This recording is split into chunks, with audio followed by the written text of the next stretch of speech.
5 and Signal TV's 1 News, Radio 5 and 1PH. Aprobado na po ng Food and Drug Administration ang 5 rapid test kits para sa COVID-19. Gagamitin na rin daw ang 17 karagdagang PCR-based test kits sa bansa. Para sa iba pang detalye, nagbabalita si Ria Fernandez. Ria.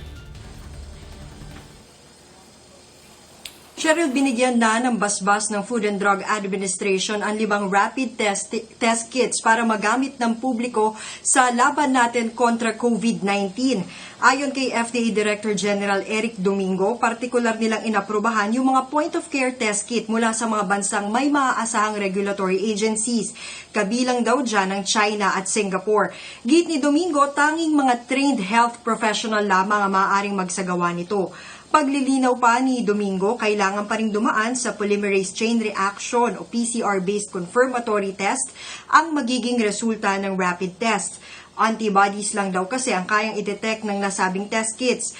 Kasabay nito, 17 na rin ang PCR-based test kits matapos aprubahan ng FDA ang panibago pang isa.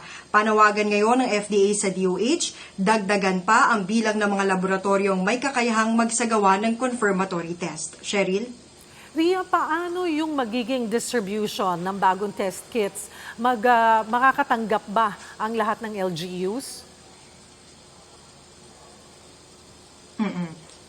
So far, wala pa tayong detalye on how Department of Health will go about this. Pero may mga natanggap na tayo mga report na may mga LGU na nauna nang bumili ng kanilang mga test kit. Kaya lang ang problema kulang o wala tayong enough facility para magsagawa nga nitong confirmatory test na ito nga yung PCR-based na tinatawag ng ating mga otoridad.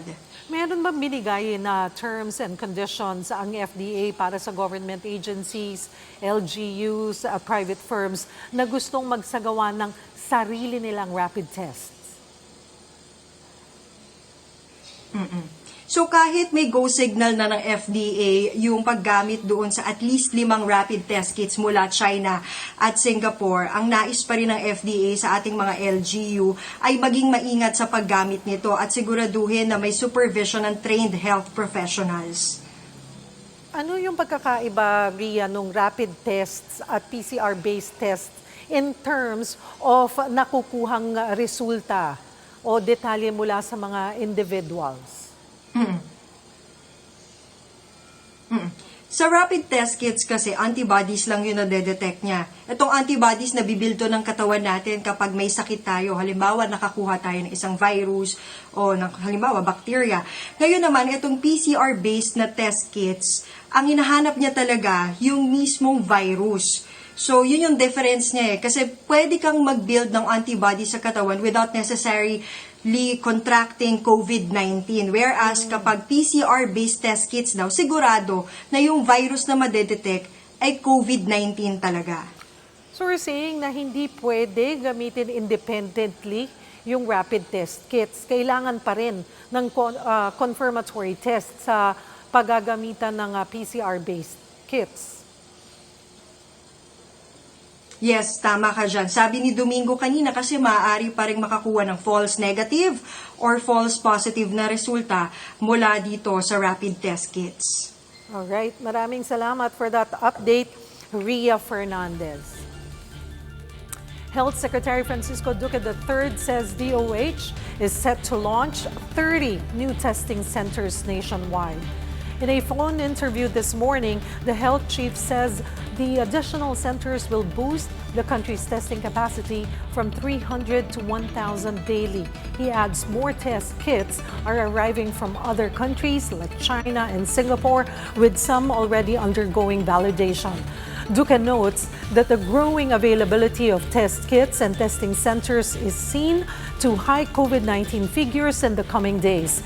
Asked if the health department teams to need to expand the enhanced community quarantine nationwide, Duque says anything is possible. Senator Panfilo Lacson is urging ordinary citizens who have tested positive for COVID-19 to publicly disclose their condition. The senator's call comes as the number of confirmed cases in the country surpassed the 1,000 mark. He says public disclosure will help alert those who came in close contact with the patient to come forward to be tested and treated. Lacson brands the action as a selfless act of responsibility in a bid to flatten the curve. Latest count from the Health Department shows the Philippines now has 1,418 confirmed cases, 71 deaths, and 42 recoveries. Some 690 health workers have heeded to the call for volunteers by the Health Department in the country's fight against COVID-19. They will be assigned at 3 public hospitals for 2 weeks, after which they will undergo a 14-day quarantine. Meanwhile, the Department of Health has apologized for its earlier decision to allot only 500 pesos for the compensation of health volunteers. This was based on their volunteer program last year. Minamadali na po ng SSS ang pagsasaayos ng benepisyo para sa mga miyembrong nawalan ng trabaho ngayong panahon ng COVID-19. Ayon kay SSS President and CEO Veronica Baby Ignacio, posibleng sa susunod na buwan pa mailatag ang benepisyo para sa mga naapektuhan ng enhanced community quarantine. Pero pwede naman daw mag-avail ng iba't ibang klaseng loans ang mga miyembro ng SSS. We'll continue the discussion over at One News, 1PH, and Radio 5. For now, that's the latest on the coronavirus crisis. For News 5, I'm Cheryl Cosim. We are One News.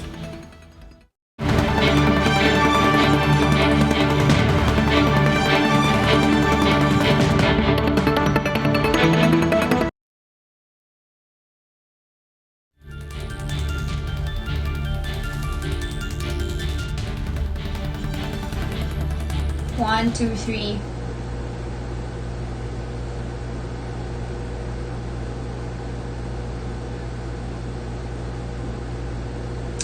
Good afternoon, I'm Danny Laurel reporting to you guys on the markets and the economy live from my house here in Alabang. Now, the government has been pulling the trigger on stimulus from both what we call, the double barrel stimulus, that's from the fiscal and the monetary sides. Now, a big question is, nasa na tayo in terms of will all of these stimulus or stimuli really help our economy weather through this COVID-19 storm? Let's check in on the latest in terms of the plans of the government. So on the headline today, the big news of the day is that the BSP Governor Ben Duque has said that the Philippines may go into a recession. And the fact is na malayo pa rin tayo, we're very far from understanding what the real impact on the economy is really going to be, how bad it's going to be. But what we know so far is that it's going to be quite bad. Now, we also had an interview from another network, an ABS-CBN, where he did mention that he's seeing the growth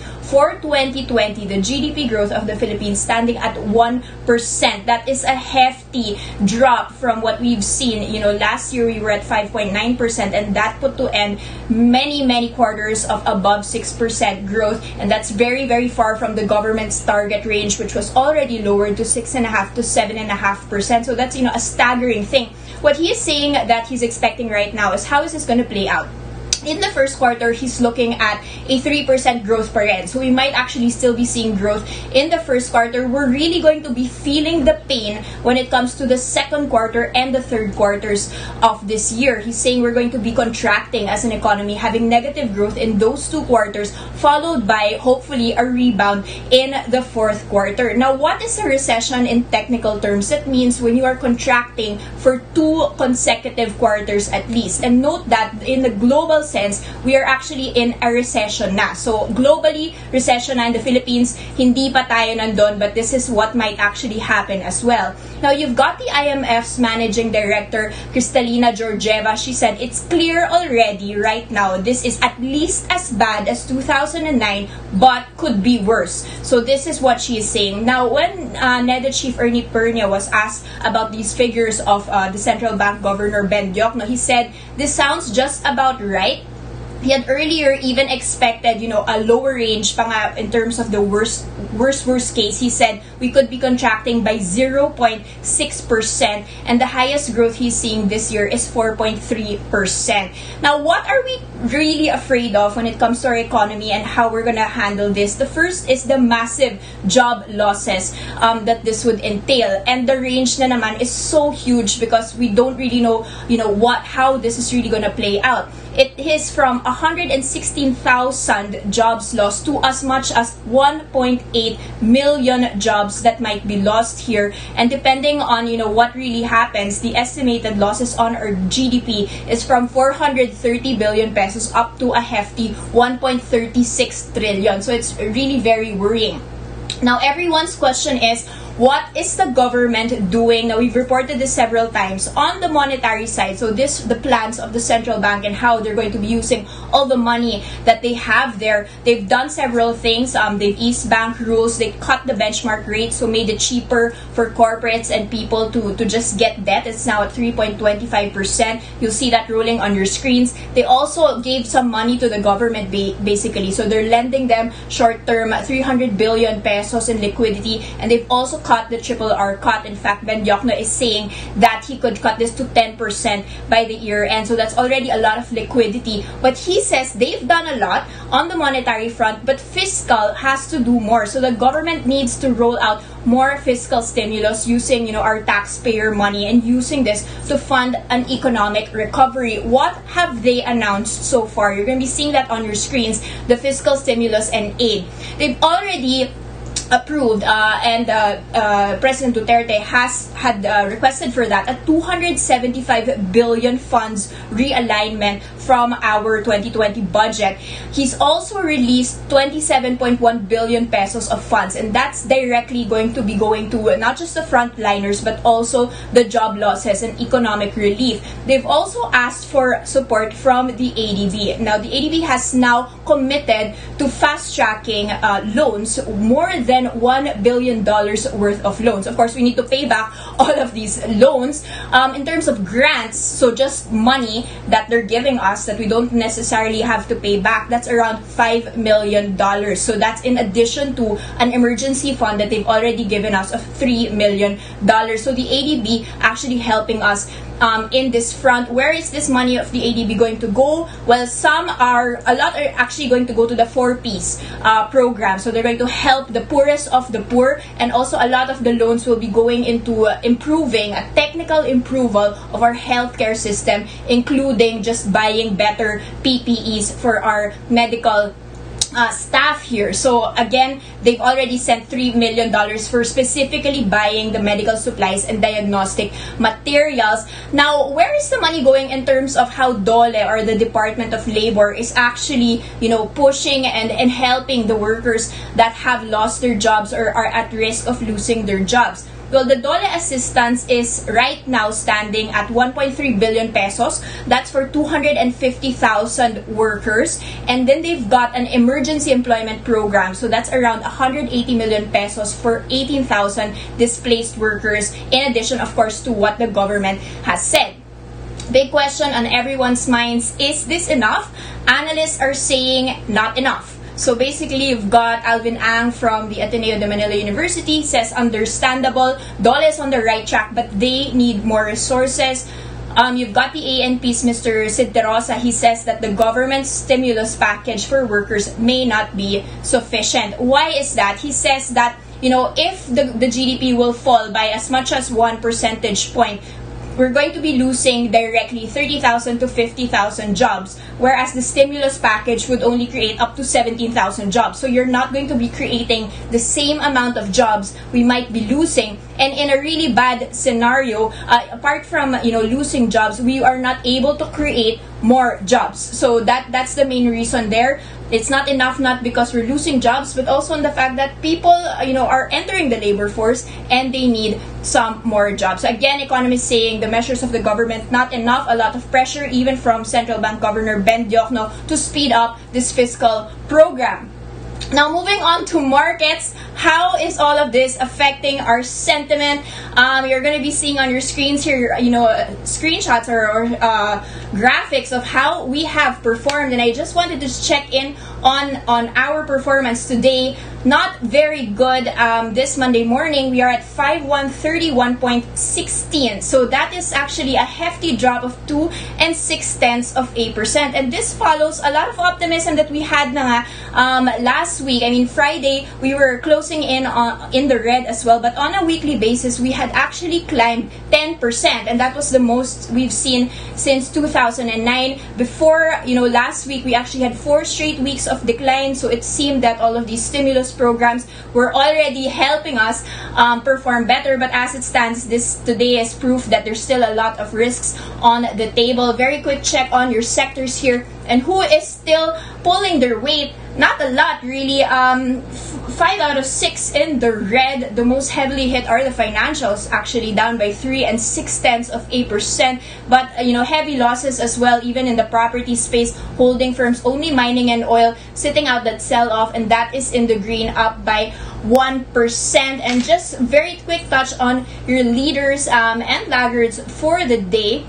Recall that trading closed at 12.50 earlier on. You've actually got 6 in the green this morning. You've got Aboitiz Equity Ventures, for instance, enjoying an 8 3/10% bump up.